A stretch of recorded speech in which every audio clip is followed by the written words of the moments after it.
नमस्कार, सत्यहिंदी.com में आपका स्वागत है। एक नजर अब तक की सुर्खियों पर। एनसीपी अध्यक्ष शरद पवार ने द कश्मीर फाइल्स को लेकर बीजेपी पर निशाना साधा है। उन्होंने कहा कि बीजेपी द कश्मीर फाइल्स के जरिए कश्मीरी पंडितों के पलायन को लेकर देश में झूठा प्रचार करके जहरीला माहौल बना रही है। उन्होंने कहा कि इस तरह की फिल्म को स्क्रीनिंग के लिए पास ही नहीं किया जाना चाहिए, लेकिन इसे टैक्स में छूट मिल रही है और जिन पर देश की एकता बनाए रखने की जिम्मेदारी है वो ही इस फिल्म को देखने के लिए प्रोत्साहित कर रहे हैं, जिससे लोगों में गुस्सा बढ़ रहा है। अमेरिका ने भारत को चेताते हुए कहा है कि अगर एलएसी पर चीन गतिरोध उत्पन्न करेगा तो रूस उसकी मदद के लिए दौड़ा नहीं चला आएगा। अमेरिका के डिप्टी एनएसए दिलीप सिंह ने यह बात कही है। वो बुधवार को भारत की आधिकारिक यात्रा पर आए थे। इसी दौरान उन्होंने भारत रूस के रिश्ते को लेकर तल्ख टिप्पणी की। दिल्ली में विदेश सचिव हर्षवर्धन श्रृंगला के साथ बैठक करने के बाद दिलीप सिंह ने कहा कि अमेरिका नहीं चाहता है कि प्रतिबंधों के बीच कोई देश रूस के केंद्रीय बैंकों से कोई लेन देन करे। अमेरिका के डिप्टी एनएसए ने कहा कि रूस चीन के साथ इस रिश्ते में जूनियर पार्टनर बनने जा रहा है और चीन रूस पर जितनी अधिक ताकत हासिल करेगा, भारत के लिए उतना ही कम अनुकूल होगा। उन्होंने कहा कि मुझे नहीं लगता कि किसी को भरोसा होगा कि अगर चीन एक बार फिर एलएसी का उल्लंघन करता है तो रूस भारत के बचाव में दौड़ता हुआ आएगा। उन्होंने कहा कि इसीलिए हम चाहते हैं कि दुनिया भर के लोकतंत्र और विशेष रूप से क्वाड एक साथ आए। एक और अमेरिका के डिप्टी एनएसए की भारत यात्रा हुई है तो दूसरी ओर आज रूस के विदेश मंत्री सर्गेई लावरोव नई दिल्ली में विदेश मंत्री एस जयशंकर से मुलाकात कर सकते हैं।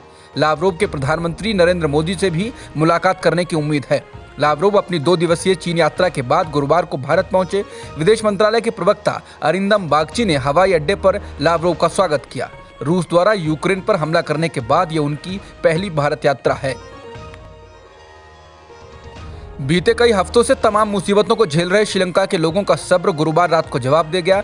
5000 से ज्यादा लोग राजधानी कोलंबो में सड़क पर उतर आए और उन्होंने राष्ट्रपति के आवास तक मार्च निकाला। इस दौरान उनकी पुलिस से जबरदस्त झड़प हुई।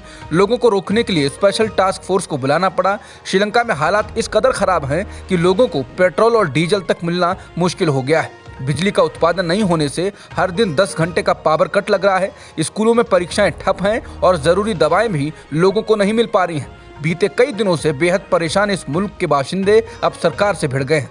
सड़क पर उतरे लोगों की मांग थी कि राष्ट्रपति गोटाबया राजपक्षे को हटा दिया जाना चाहिए।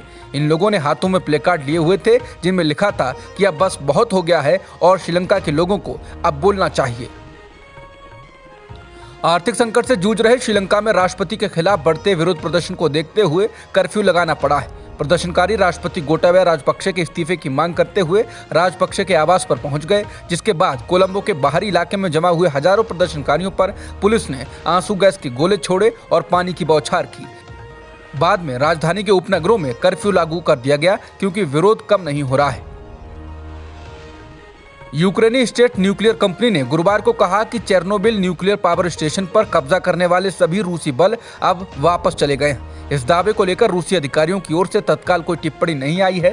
बता दें 24 फरवरी के आक्रमण के तुरंत बाद रूसी सैनिकों ने चेर्नोबिल पर कब्जा कर लिया था। हालांकि प्लांट के यूक्रेनी कर्मचारी इसकी देखभाल करते रहे थे, लेकिन अब चेर्नोबिल न्यूक्लियर पावर स्टेशन के कर्मचारियों के हवाले से कहा जा रहा है कि वहां प्लांट पर कोई बाहरी व्यक्ति नहीं है।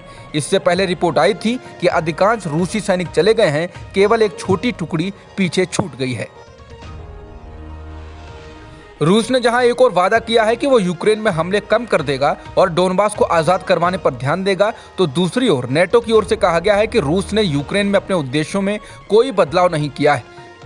नेटो के महासचिव जेंस स्टोल्टनबर्ग ने कहा कि यूक्रेन में मौजूद रूसी सेना देश के पूर्वी हिस्से में अपने हमले बढ़ाने के लिए दोबारा एकजुट हो रही है। उन्होंने कहा कि रूस अपनी सेनाओं को दोबारा एकजुट कर रहा है। रूसी सेना को और हथियार मुहैया करवाए जा रहे हैं। सैनिकों की संख्या भी बढ़ाई जा रही है। रूस पर लगातार प्रतिबंध लगाए जा रहे हैं। इस बीच रूस से गैस के खरीदार यूरोपीय देशों को शुक्रवार को रूबल में भुगतान शुरू करने का दबाव आ गया। रूस की ओर से कहा गया है कि वो यूरोपीय यूनियन की ओर से लगाए गए प्रतिबंधों का जवाब देगा और इसलिए ही उसने कहा है कि जो यूरोप के देश उससे गैस खरीदते हैं उनको शुक्रवार से रूबल में भुगतान करना होगा। रूसी राष्ट्रपति व्लादिमीर पुतिन ने हाल ही में कहा था कि जंग के बीच जो भी देश रूस का विरोध कर रहे हैं उन्हें रूस से तेल और गैस खरीदने पर रूबल में ही भुगतान करना होगा। इसके लिए जो समय सीमा निर्धारित की गई थी वो अब शुरू हो गई है। विशेषज्ञों का मानना है कि रूस के इस कदम से यूरोप में गैस आपूर्ति का संकट गहरा सकता है।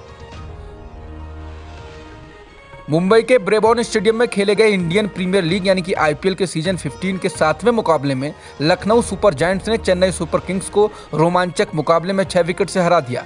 टॉस हारकर पहले बल्लेबाजी करते हुए चेन्नई ने 7 विकेट पर 210 रन का विशाल स्कोर खड़ा किया। इसके जवाब में लखनऊ ने इवन लुइस और बडोनी की धमाकेदार पारी की बदौलत 211 रनों का लक्ष्य 3 गेंद शेष रहते ही हासिल कर लिया।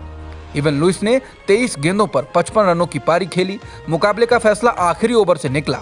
लखनऊ को आखिरी 2 ओवरों में जीत के लिए 34 रन बनाने थे और ऐसा लग रहा था कि लखनऊ की टीम इस मैच में पिछड़ गई है, लेकिन 19वां ओवर फेंकने आए शिवम दुबे के इस ओवर में लुइस और बडोनी ने 25 रन ठोक डाले। अब तक की खबरों में इतना ही। बाकी खबरों के लिए बने रहिए सत्यहिंदी.com के साथ।